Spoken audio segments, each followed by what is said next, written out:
Do here that Chaney did so eloquently and so perfectly and so beautifully back in 25, and what Rick Baker and all the other guys do is bringing out the skull beneath the skin. Of course, we can't really do that. We can't, like, have her become a drug addict and melt away.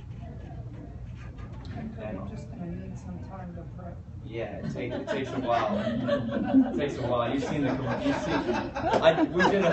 we did this video for this band Skeleton Witch, and there were all these. We had taken the road where they did that bus flip on Walking Dead. So I had some friends of mine that had worked on that bus flip had the number, and I was like, hey, can we get out there and shoot this? This is before the Yollywood took over Georgia, and we could still get over there and get those hick cops to give us a stretch of Georgia asphalt 2 miles long with a cop on each end for $150 a day. But there were all these zombies. We had this one little guy, he's dead now, but he was the greatest zombie ever because he'd been having, poor kid, he had heart surgeries his whole life, and he was messed up, and he was a drug addict, and he was just like this weird, busted up, emaciated thing, and I used him on everything. And some of these cops were looking at some of these guys. We cast a bunch of weirdos. We cast Jim Stacy, who's this big lumbering goofball, and John Waterhouse, who's got a rubber face. So we had this cast of goofy characters out there, and the cops were like, these guys look like a meth lab blew up out here. So I was like, oh wow, I got it. So I put I put them in the cop car, and I took the picture of the zombies in the cop car with the big fat sheriff standing there, and I was like, there's your picture. Meth, it's a dead end. I want to see the post. I want to see the billboard. So yeah.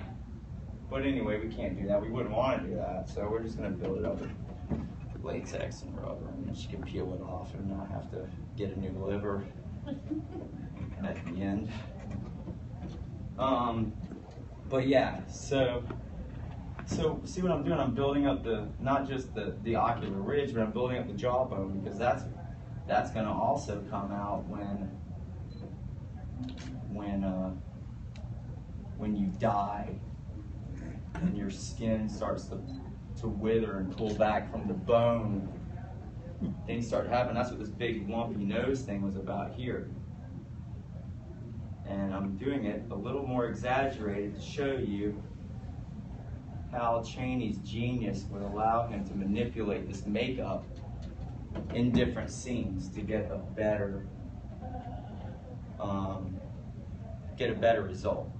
I'm showing you how he would tool a makeup for a shot, working closely with your lighting director and your director behind the lens, which not only was Chaney a great actor, but by the time he made Phantom of the Opera, he could have a director fired if the guy was rude to a grip or something, and Chaney had no problem with that. If he saw somebody, he also had no time to dally around with people hungover from Hollywood parties, which he abhorred. So if you were hungover or shot out from being up for days on amphetamines on a Chaney set, you'd likely get the scruff of your neck yanked up by Chaney himself, who would spend much of his time eating sandwiches with the grips because he didn't like Hollywood types. I had dinner once with Carl Slover, the great midget actor, as he was proud to still call himself, even though everybody I know in the LPA hates that word, midget. But he carried around with a badge of pride, because back in his day, midgets were not dwarves. Back in his day, his form of dwarfism didn't have achondroplasia in it, so he didn't have exaggerated features. So he was a midget. He was a small person. Dwarves, they're misshapen.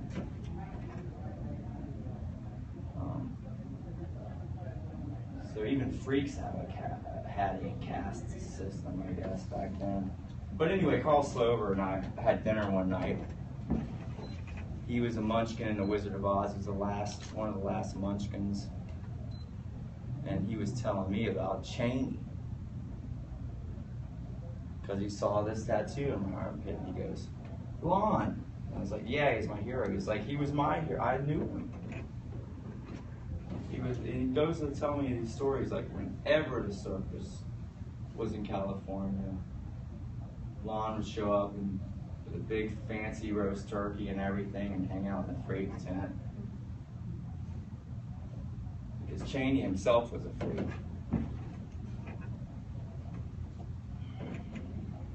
Did he feel like he was? Yes, his parents were deaf, and he didn't really learn to talk because he didn't need it. He used sign language in his home as a child.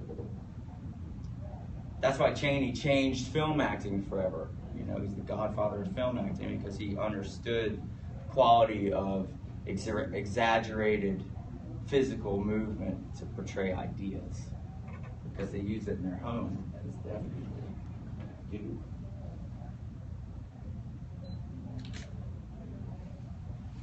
So yeah, he felt like an outcast because of that, and because of the way his parents were treated. It was rough before the days of political correctness. I mean, hell, I used to get picked on even in the 70s as a kid because I wore glasses. So imagine, you know, dwarves and deaf people and stuff. They were really, nowadays we help them out. Back then, you helping a blind person across the street was like some kind of like super good deed or something. Like, wow, you went out of your way to touch that guy. Times were different. Some things have changed for the better, I guess.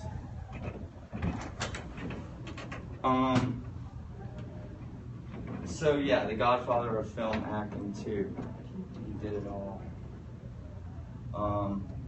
But unfortunately, he also smoked so many cigarettes a day that he, you know, he made his first talkie where he showed the world that not only was he the man of 1,000 faces, he was the man of 1,000 voices. I don't know if you guys have seen the talkie Unholy 3, which was a big budget remake of his earlier hit, the Unholy 3.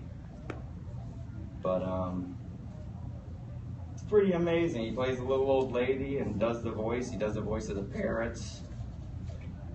And those movies were sick. They don't make anything today. I don't care if Human Centipede has Lawrence wrapping barbed wire around himself and committing a 20-minute rape.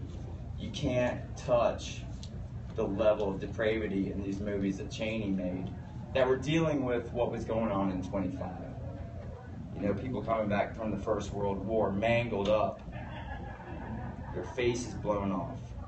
They're wearing reconstructive facial pieces made of wax, and they're the ultimate outsider because now they've been chewed up by war and destroyed.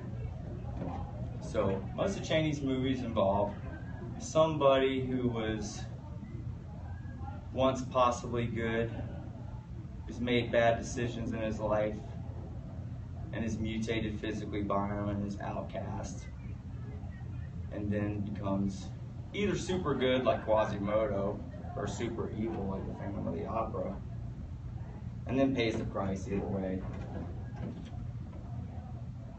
People were pretty depressed after